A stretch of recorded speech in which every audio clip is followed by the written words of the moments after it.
Just a week ago yesterday was the 3rd anniversary of the events in Charlottesville. Close your eyes. Remember what you saw on television. Remember seeing those neo-Nazis and Klansmen and white supremacists coming out of fields with lighted torches, veins bulging, spewing the same anti-Semitic bile heard across Europe in the 30s. And remember what the president said when asked? He said there were, quote, very fine people on both sides. Mr. Vice President, are you aware that you're misquoting Donald Trump in Charlottesville? He never called neo-Nazis very fine people? No, he called all those folks that walked out of that, they were neo-Nazis, shouting hate, their veins bulging. But he said specifically that he was condemning them. He did not. He said he walked out and he said, let's get this straight. He said there were very fine people in both groups. They're chanting anti-Semitic slogans, carrying flags. Trump supporters had recently started to claim that the president didn't actually say neo-Nazis in Charlottesville, quote, very fine people, even though he did say it.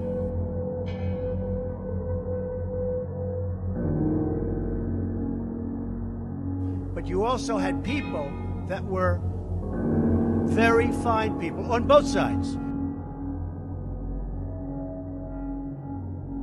Why can't this president, who, by the way, called Nazis very fine people... He believes those Nazis and white supremacists who marched in Charlottesville are very fine people. And the president said there were very fine people on both sides, including marching with Nazis. Yep. From white supremacists and neo-Nazis in Charlottesville, Trump's very fine people. He praised those people marching with neo-Nazis and the KKK as very fine people.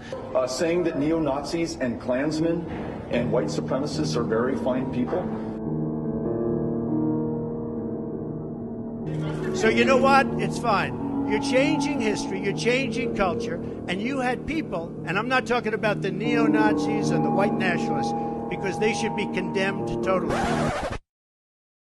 But you also had people that were very fine people on both sides. You had people in that group, excuse me, I saw the same pictures as you did. You had people in that group that were there to protest the taking down of, to them, a very, very important statue and the renaming of a park from Robert E. Lee to another name. No, George Washington was a slave owner.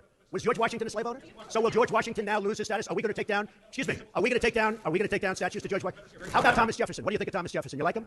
Okay, good. Are we going to take down the statue? Because he was a major slave owner. Now we're going to take down his statue. So you know what? It's fine. You're changing history, you're changing culture, and you had people, and I'm not talking about the neo-Nazis and the white nationalists, because they should be condemned totally.